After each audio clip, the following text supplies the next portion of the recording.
महाभारत के युद्ध की समाप्ति के पश्चात जब समय का चक्र सही गति से चलने लगा तब एक दिन भगवान श्री कृष्ण ने पांचों पांडवों को आज्ञा दी, तुम पांचों भाई वन में जाओ और जो कुछ भी दिखे वह आकर मुझे बताओ, मैं तुम्हें उसका प्रभाव बताऊंगा।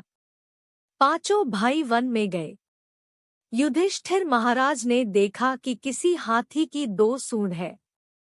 यह देखकर उनके आश्चर्य का पार न रहा। अर्जुन दूसरी दिशा में गए।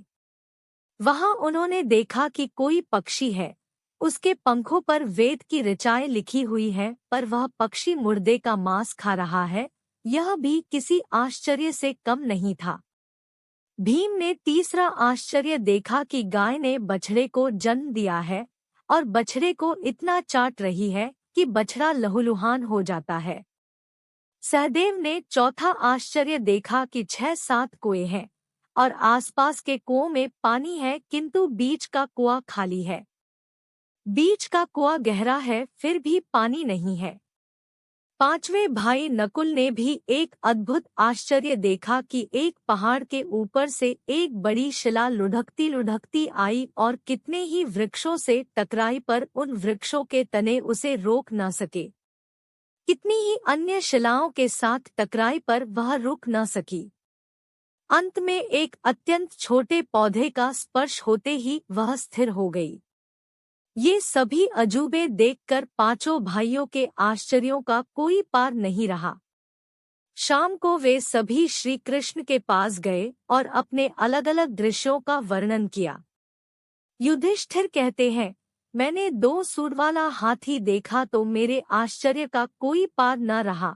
तब श्री कृष्ण कहते हैं, कलयुग में ऐसे लोगों का राज्य होगा जो दोनों ओर से शोषण करेंगे, बोलेंगे कुछ और करेंगे कुछ। ऐसे लोगों का राज्य होगा, इसलिए तुम पहले राज्य कर लो। अर्जुन ने आश्चर्य देखा कि पक्षी के पंखों पर वेद की ऋचाएं लिखी हुई है और पक्षी मुर्दे का मांस खा रहा है।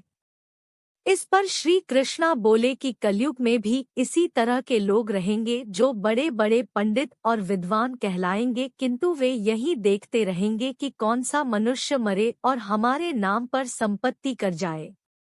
संस्था के व्यक्ति विचारेंगे कि कौन सा मनुष्य मरे और संस्था हमारे नाम से हो जाए।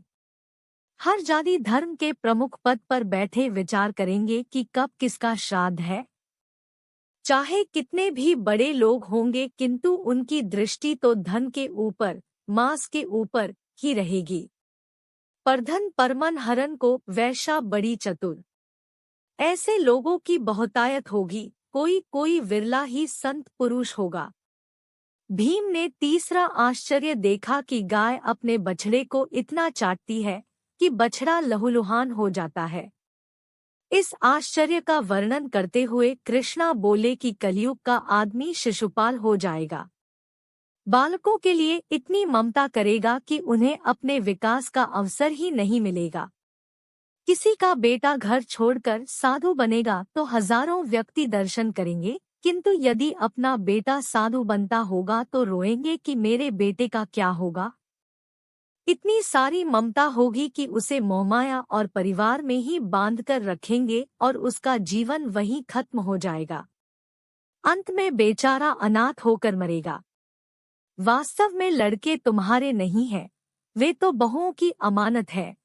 लड़कियां जमाइयों की अमानत है और तुम्हारा यह शरीर मृत्यु की अमानत है। तुम्हारी आत्मा तो परमात्मा की अमानत है। तुम अपने शाश्वत संबंध को जान लो, बस बेड़ा पार हो जाएगा। सहदेव ने चौथा आश्चर्य यह देखा कि 5-7 भरे कुएं के बीच का कुआं एकदम खाली। सहदेव को समझाते हुए कृष्णा बोले कि कलयुग में धनाढ़ लोग लड़के लड़की के विवाह में, मकान के उत्सव में, छोटे बड़े उत्सवों में तो लाखों रुपए खर्च कर देंगे, परंतु पड़ोस में ही यदि कोई भूखा प्यासा होगा तो यह नहीं देखेंगे कि उसका पेट भरा है या नहीं। दूसरी ओर मौजमस्ती में, शराब, कबाब, फैशन और व्यसन में पैसे उड़ा देंगे।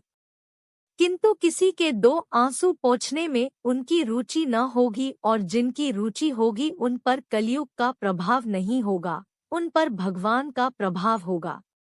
अब आई नकुल की बारी, जिन्होंने पांचवा आश्चर्य ये देखा कि एक बड़ी चट्टान पहाड़ पर से लुढ़की, वृक्षों के तने और चट्टानें उसे रोक न पाए, किंतु एक छोटे से पौधे से टकराते ही वह चट्टान रुक गई। इसी बात को समझाने हेतु कृष्णा कहते हैं कि कलयुग में मानव का मन नीचे गिरेगा, उसका जीवन पतित होगा। यह पतित जीवन धन की शिलाओं से नहीं रुकेगा, न ही सत्ता के वृक्षों से रुकेगा, किंतु हरिनाम के एक छोटे से पौधे से, हरि कीर्तन के एक छोटे से पौधे से मनुष्य के जीवन का पतन होना रुक जाएगा। भले ही ये आश्चर्य पांडवों ने उस काल में देखे हो, पर कलयुग में वही आश्चर्य अपनी सत्यता को प्रमाणित है। जय श्री योगेश्वर, श्री कृष्ण कोटि कोटि नमन।